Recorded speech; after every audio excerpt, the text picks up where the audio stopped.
Welcome back all dear students. आपका स्वागत है मेरी अनंता कोचिंग क्लासेस में। बच्चों, मैं आपके लिए लेके आई हूँ बहुत अच्छा टॉपिक है। अपन श्वसन के बारे में बात करते हैं क्योंकि कंपटीशन एग्जाम्स के अंदर नॉर्मली इसके बारे में बहुत अच्छे अच्छे क्वेश्चन पूछे जाते हैं। वो क्वेश्चन अपन आज डिस्कस करने वाले हैं। कौन कौन से क्वेश्चन आ सकते हैं, कौन कौन से किस किस टॉपिक के बारे में आ सकते हैं, वो अपन बात करने वाले हैं। बच्चों, अगर मेरी वीडियोस के अंदर अगर आपको कोई डाउट हो रहा हो तो मुझे कमेंट में मैसेज कर देना।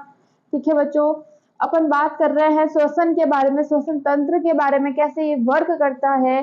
जो अपन सांस आप ले रहे हो, जो ऑक्सीजन आप अपन ले रहे हैं, कार्बन डाइऑक्साइड छोड़ रहे हैं, वो कहाँ से आ रही है, कहाँ से एक्सचेंज हो रही है, ऑक्सीजन अंदर कहाँ से जा रही है, इस चीज के बारे में डिस्कस करते हैं। तो देखो बच्चों, ये मान लो ये आपके सामने एक डायग्राम है श्वसन तंत्र का। देखो, मैंने ज्यादा अच्छा तो नहीं बनाया है, लेकिन मान लो ये श्वसन तंत्र है। ये दो लंग्स आपको दिख रहे हैं, दो फेफड़े आपको दिख रहे हैं। इस फेफड़े के अंदर ये जो आपको लाइनिंग लाइनिंग दिख रही है वो है पसलियां। और इसके बारे में अपन थोड़ा बात करते हैं। सबसे पहले आपके सामने जो डायग्राम है, सबसे पहला जो आपको छोटा डायग्राम दिख रहा है, जो नासा द्वार, सेकंड जो है मुख गुहा। नासा द्वार मतलब नाक, जिससे अपन ऑक्सीजन ले रहे हैं। सिर्फ नाक से नहीं ले रहे हो बच्चों, आप मुंह से भी ऑक्सीजन लेते हो। नाक थोड़ी देर बंद करके रखो, आप मुंह से ऑक्सीजन ले सकते हो। लेकिन जो नाक से या ऑक्सीजन ले रहे हो या मुंह से ऑक्सीजन ले रहे हो, वो आगे कहाँ जाके मिल रही है, जिस पार्ट में आगे जाके मिल रही है उस पार्ट को बोला जाता है, उस पार्ट को बोला जाता है ग्रसनी। उस पार्ट को बोला जाता है ग्रसनी। दोनों मुंह, अगर ऑक्सीजन नाक से अंदर जा रही है या मुख से अंदर जा रही है, तो दोनों जाके कहाँ मिल रही है, यहाँ मिल रही है। और उस पार्ट को बोला जाता है बच्चों ग्रसनी बोला जाता है, चाहे नाक से लो चाहे मुंह से लो। तो देखो, अब मैंने आपको एक नाम बताया था, आपको एपिग्लोटिस। मेरी पिछली वीडियो के अंदर आपको एक नाम बता रखा है एपिग्लोटिस ढक्कन के बारे में, और शायद आपको पता भी होगा एपिग्लोटिस ढक्कन के बारे में। तो अपन जो मुंह से सांस ले रहे हैं या नाक से सांस ले रहे हैं, तो यहाँ बीच में एक ढक्कन होता है जिसका नाम है एपिग्लोटिस। उसका क्या काम है बच्चों? उसका ये काम है कि वहां जो सांस वाली नली है, श्वसन नली है, उसमें लगा हुआ रहता है। वहां क्या करता है, सिर्फ और सिर्फ सांस या ऑक्सीजन को ही अंदर जाने देता है, गैस को ही अंदर जाने देता है। इसके अलावा अगर कोई किसी अन्न का या किसी और अन्य पदार्थ अगर अंदर चला जाता है, किसी वजह से अंदर चला जाता है, तो वह एपिग्लोटिस ढक्कन अपने आप बंद कर दिया जाता है, ताकि जो ऑक्सीजन है वो फेफड़ों में ही जाए।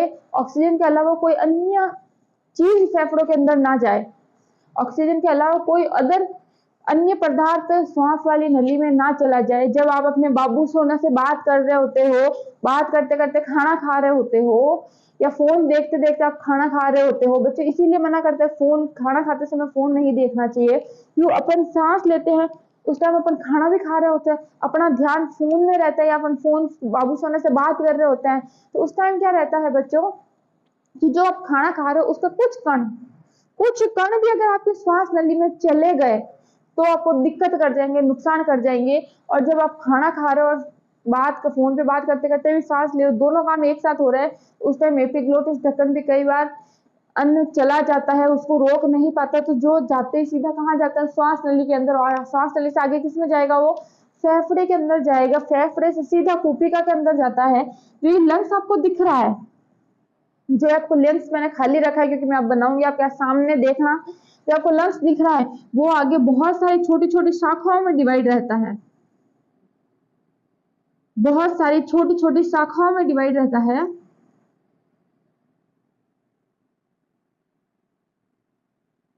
इस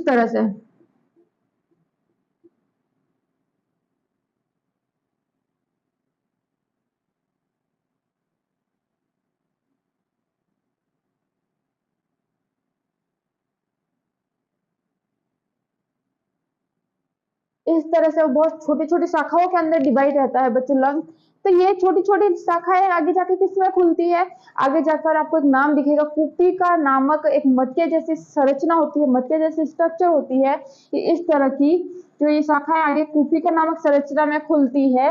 अब इस संरचना के बारे में बाद में बात करेंगे, पहले अपन इसके बारे में बताती हूँ मैं आपको। ये जो दो लंग्स में डिवाइड रहते हैं फेफड़े, जिसके नीचे आपको डायफ्राम लगा हुआ दिखेगा, डायफ्राम। तो देखो, अगर मान लो मुख्य गुहा से कोई अन्य श्वास की नली में चला गया, नासा द्वार से खाना खाते समय अपन फोन चला रहे थे, गलती से कोई अन्न का टुकड़ा सांस नली में चला जाता है, तो यहाँ जो ढक्कन लगा होता है एपिग्लोटिस नामक ढक्कन, यहाँ क्या करता है खुला हुआ रहता है। और जब यहाँ से ऑक्सीजन के द्वारा, हवा के द्वारा प्रेशर के साथ उस अन्न के टुकड़े को ऊपर की तरफ वापस भेजा जाता है, ऊपर की तरफ प्रेशर दिया जाता है, ऊपर की तरफ धक्का दिया जाता है, जिसको आप बोलते हो मेरे को कोई याद कर रहा है, मेरे को कोई हिचकी आ रही है, इसे बाबू सोना ने याद किया है। आपको कोई बाबू सोना याद नहीं कर रहा है। जब आप सांस ले रहे थे, खाना खा रहे थे, उस टाइम वो कुछ अन्न के टुकड़े अंदर चले गए, जिसकी वजह से वो प्रेशर के साथ वापस ऊपर की तरफ आते हैं, उसी को अपन बोलते हैं हिचकियां। हिचकी आता बोलते हैं ना अपन, वही है। ये ऊपर की तरफ प्रेशर करके यहाँ तक इसको पहुंचाया जाता है, यहाँ तक लाके ये क्या होता है, मुख जो खाने वाली नली होती है, सांस नली से जो, ध्यान से देखना, यहाँ प्रेशर के साथ लाया जाता है एपिग्लोटिस ढक्कन तक, वो ढक्कन अपने आप खुल जाता है, और इस ढक्कन से जो खाना है वो सांस नली से खाने वाली नली के में ट्रांसफर कर दिया जाता है, आगे इसके पास वाली नली में ट्रांसफर कर दिया जाता है, और सांस वाली नली को वापस खाली कर दिया जाता है, फिर ये ढक्कन बंद हो जाता है। इसीलिए कहा जाता है कि खाना खाओ, पूरा ध्यान से खाओ, साइड में कोई और काम मत करो। क्यों? क्योंकि अगर थोड़ा सा भी अन्न का टुकड़ा अगर सांस लेने में चलेगा तो दिक्कत कर जाएंगे आपको। ठीक है बच्चों, इस नाम थोड़ा ये याद रखना है एपिग्लोटिस ढक्कन, क्योंकि इसके बारे में क्वेश्चन जरूर पूछता है कि श्वास की नली में एपिग्लोटिस ढक्कन है, वो बहुत इंपॉर्टेंट है, इसके बारे में क्वेश्चन जरूर पूछ लेता है। सांस नली में पाया जाने वाला ढक्कन का नाम, कॉम्पिटिशन एग्जाम इस तरह के क्वेश्चंस बनते रहते हैं। फिर बात करो अपन, 4 नाम याद रखना आपको, हार्ट, किडनी, लंग्स और लारेनिक्स। मतलब कि लिरिंग्स मतलब कि श्वसन तंत्र, स्वर तंत्र। यहाँ अपने स्वर के लिए कंठ होता है, सबको पता है कि आवाज निकलने के लिए कंठ होता है, उसी कंठ का नाम क्या है, लिरिंग्स। उसी कंठ का नाम है लिरिंग्स। नाम याद रखना, पूछते हैं कॉम्पिटिशन एग्जाम्स के, स्वर तंत्र का नाम क्या है। फिर देखो लंग्स के बारे में क्या काम है, लंग्स फेफड़े, गैसों का विनिमय करना। किडनी रक्त का शुद्धिकरण करती है, जो अपना ब्लड है। अब ब्लड ऐसा तो है नहीं कि शुद्ध ही रहता है एनी टाइम, तो ब्लड क्या होता है, जो अशुद्ध ब्लड को शुद्ध करना और शुद्ध को पूरी बॉडी में पहुंचाना। यहाँ से किडनी द्वारा किया जाता है शुद्धिकरण, और जो शुद्ध रक्त है वो हार्ट के अंदर आता है। हार्ट क्या करता है, उसको ब्लड को पंप करता है। पंप मतलब प्रेशर के साथ पूरी बॉडी के एक एक पार्ट तक पहुंचाने का काम करता है हार्ट। तो ये 4 चीजें याद रखना, क्या क्या वर्क है। हार्ट का ब्लड पंप का काम है, एक इस चारों में से एक के ऊपर क्वेश्चन पूछता है एग्जामिनर, हार्ट का, किडनी का, लंग्स का और लिरिंग्स का। ठीक है, देखो यहां से आपको जो छोटी छोटी शाखाएं बढ़ती हुई दिख रही है, यहाँ से जो आपको छोटी छोटी शाखाएं बढ़ती हुई दिख रही है, जो आगे कुपिका के अंदर जाके खुल रही है, इन शाखाओं का नाम है ब्रोंकीपॉल। ये जो आपको शाखाएं दिख रही है, इनका नाम है ब्रोंकीपॉल। नाम याद रखना, क्योंकि नाम पूछते हैं। जो आगे किसके अंदर खुलती है, कुपिका के अंदर खुलती है, जो श्वसन की इकाई है। श्वसन की इकाई है, प्लस सबसे छोटी संरचना है। मटकेनुमा संरचना होती है सबसे छोटी, और श्वसन तंत्र की इकाई कुपिका है। कुपिका के बारे में ध्यान रखना, पूछ ले श्वसन तंत्र की इकाई क्या है, कुपिका। फिर देखो कि कुपिका के अंदर ब्लड शुद्धिकरण कैसे होता है, वो बताती हूँ। कुपिका के अंदर ऑक्सीजन का कार्बन डाइऑक्साइड का विनिमय कैसे होता है।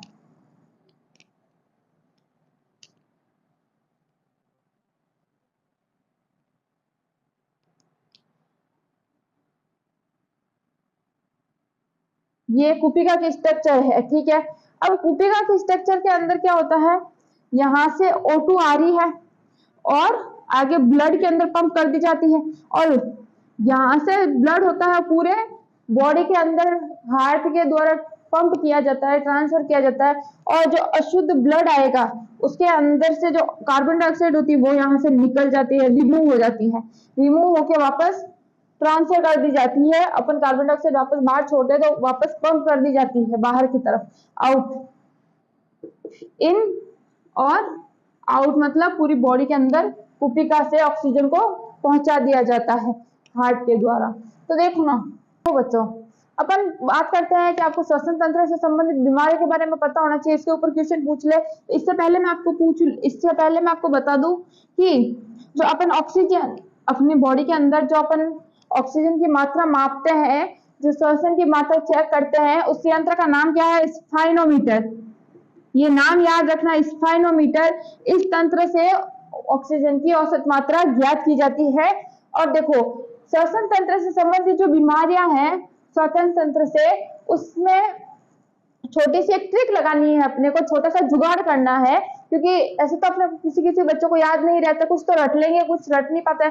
तो ये छोटी सी ट्रिक आपको पता होनी चाहिए। पानी में कूद गई मेरी बेटी, ठीक है, तो पानी में प से प्लेग बीमारी, प्लेग रोग, नी से निमोनिया रोग, नी से पानी से प्लेग, नी से निमोनिया, कूद मतलब कुकुर खांसी, ये सब श्वसन तंत्र से जुड़ी हुई बीमारियां हैं। कुकुर खांसी। द से दमा, दमा तो सबको काफी जनों के घर में हो भी रखा होगा। ब्रोंकाइटिस, ब से ब्रोंकाइटिस। तो ये जो बीमारियां हैं, इनके बारे में एक न एक बीमारी के बारे में पूछ ही लेता है, श्वसन तंत्र से जुड़ी हुई बीमारियों के बारे में। अब देखो, फेफड़े के एक क्वेश्चन याद रखना, फेफड़े के चारों तरफ एक लेयर होती है, एक लेयर पाई जाती है पतली सी, जिसका नाम है प्लेट झिल्ली। प्लेट झिल्ली, ये आपको पूछ भी सकता है, फेफड़े के चारों तरफ पाई जाने वाली आवरण का नाम या पाई जाने वाली झिल्ली का नाम, तो प्लेट झिल्ली नाम है इसका, ये ध्यान रखना बच्चों। देखो, श्वसन तंत्र से संबंधित बीमारियां के बारे में एक ना एक क्वेश्चन जरूर पूछता है। फिर प्लेट झिल्ली के बारे में, इसका नाम याद रखना कि श्वसन तंत्र, जो श्वसन की औसत इकाई है वो मापी जाती है, स्फाइनोमीटर। ये एक यंत्र है, यहाँ एक यंत्र है, मेन एक है एपिग्लोटिस, के बारे में याद रखना, वो ढक्कन याद रखना बहुत जरूरी है, इसके बारे में क्वेश्चन पूछता है। तो बच्चों, मेरे चैनल को लाइक कर देना, सब्सक्राइब कर देना, शेयर कर देना, जुड़े रहना, मेरे साथ बने रहना मेरी नेक्स्ट वीडियो देखने के लिए। कोई क्वेश्चन आपके दिमाग में है तो मुझे कमेंट में मैसेज कर देना, और कुछ इसमें कुछ समझना है तो भी मुझे कमेंट में मैसेज कर देना। जय हिंद, जय भारत, बेस्ट ऑफ लक।